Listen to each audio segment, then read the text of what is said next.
स्वागत है प्रिय विद्यार्थियों। आज की कक्षा में आज हम पढ़ रहे हैं जननी तुल्य वत्सला पाठ के तीसरे अनुच्छेद को। भद्रे नूनम सहस्राधिकेषु पुत्रेषु सत्वपि तव अस्मिन्नेव एतादृशं वात्सल्यं कथम्। इंद्र ने कहा कि हे कल्याणी, निश्चित रूप से सहस्राधिकेषु पुत्रेषु आपके हजारों से भी ज़्यादा पुत्र हैं, लेकिन तुम्हारा इसी पुत्र पर इतना वात्सल्य क्यों? इति इंद्रेण पृष्टा सुरभि प्रत्यवोचत। इंद्र के द्वारा ऐसा पूछने पर सुरभि ने जवाब दिया, यदि पुत्र सहस्रम में, यदि मेरे हजारों पुत्र हैं, सर्वत्र सममेव में, तो सभी मुझे समान हैं।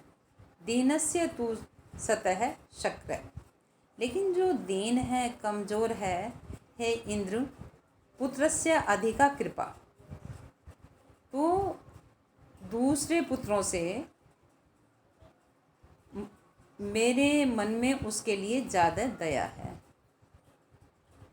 हे इंद्र, पुत्रास्य भयदिका, यदि जो कमज़ोर है उस पुत्र के लिए मेरे मन में दूसरे पुत्रों से ज़्यादा दया है। बहुनी अपत्यानि में संतीति सत्यम, ठीक है मेरी बहुत सारी संतानें हैं, तथापि अहम एतस्मिन् पुत्रे विशिष्य आत्मवेदनाम अनुभवामि, फिर भी मैं इस पुत्र के लिए विशेष आत्म दुख का अनुभव कर रही हूँ। यतो ही, क्योंकि अन्यमनेभ्यो दुर्बल है, क्योंकि यह दूसरों से कमज़ोर है। सर्वेषु अपत्येषु जननी तुल्य वत्सला एव, माता सभी पुत्रों के प्रति समान प्यार करती है। तथापि दुर्बल सुते मातु अभ्याधिका कृपा सहजीव, सहजीव माने स्वाभाविक रूप से, फिर भी कमज़ोर पुत्र के लिए माँ की कृपा स्वाभाविक रूप से हो ही जाती है। सुरभि वचनम श्रुत्वा, सुरभि के वचनों को सुन करके भ्रशम विस्मित अखंडलस्यापि हृदयम अभवत्। विस्मितस्य और अखंडलस्यापि हृदय द्रवत्। सुरभि के वचनों को सुन करके बहुत ज़्यादा आश्चर्यचकित हुए इंद्र का हृदय दया से भर गया। इंद्र का जो हृदय था वो दया से भर गया जब माता के ऐसे वचनों को सुना। सच तामेव सांत्वयत, और सच, और वह उनको सांत्वना देते हुए, गच्छ वत्से, जाओ पुत्री, सर्वम भद्रम जायेत, सब भद्रम माने होता है कल्याणकारी, पुत्री जाओ, सब कल्याणकारी होगा, सब अच्छा होगा। तो प्यारे बच्चों, आप ये पढ़ रहे थे इस अनुच्छेद को, ये आपकी समझ में आ गया। अब आप देखिए इसका प्रसंग। तो देखिए ये है इसका प्रसंग।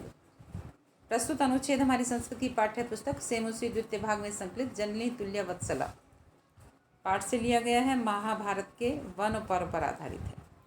संदर्भ, इस अनुच्छेद में सुरभि दीन पुत्र के प्रति माता के ममत्व की अधिकता को स्वाभाविक बताते हुए कहती है। सरलार्थ है, कल्याणी, निश्चय ही हजारों पुत्रों के होने पर भी तुम्हारा इसी के प्रति ऐसा प्रेम भाव क्यों है? इंद्र के द्वारा ऐसा पूछने पर सुरभि ने उत्तर दिया, यद्यपि मेरे हजारों पुत्र हैं और वे सब जगह मेरे लिए समान ही हैं, फिर भी हे इंद्र, दीन पुत्र के प्रति माता की अधिक कृपा होती है। मेरी बहुत संतान है, यह सत्य है, किंतु इस पुत्र में विशेषकर अपने कष्ट का अनुभव करती हूँ, क्योंकि यह दूसरों से दुर्बल है। माता सभी पुत्रों के प्रति समान रूप से प्यार करने वाली होती है, फिर भी दुर्बल पुत्र पर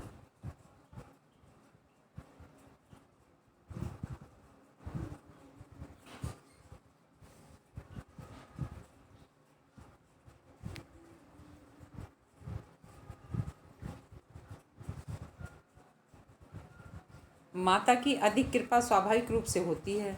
सुरभि के वचन को सुनकर अत्यधिक हैरान हुए इंद्र का भी हृदय पिघल गया। उन्होंने उसे आश्वासन दिया कि जाओ पुत्री, सब कुछ कल्याणकारी होगा। ये इसका भावार्थ है कि प्रस्तुत गद्यांश में सामान्य से कमजोर के प्रति माता के वात्सल्य की अधिकता का स्वाभाविक वर्णन किया गया है। तो प्यारे बच्चों, अब हम चलते हैं इसके शेष भाग पर।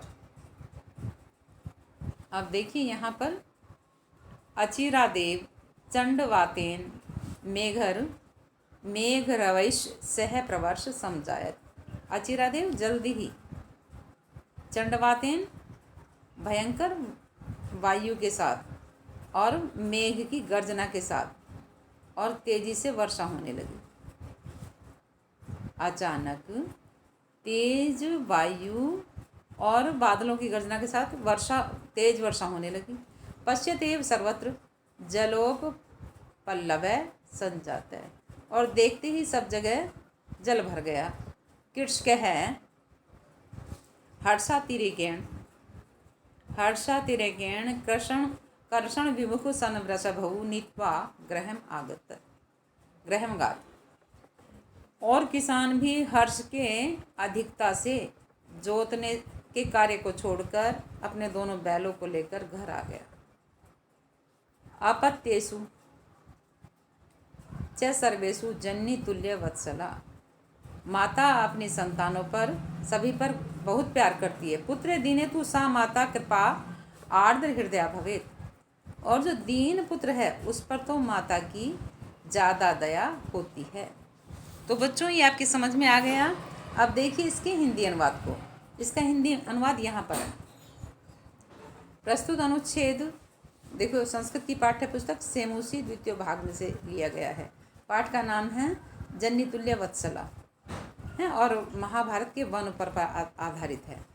ये इसका संदर्भ है, ये इसका सरलार्थ है कि शीघ्र ही तीव्र हवा और बादलों की गर्जन के साथ तेज वर्षा आरंभ हो गई।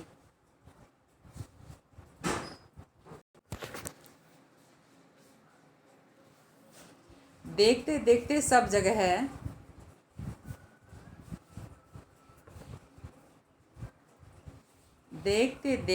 सब जगह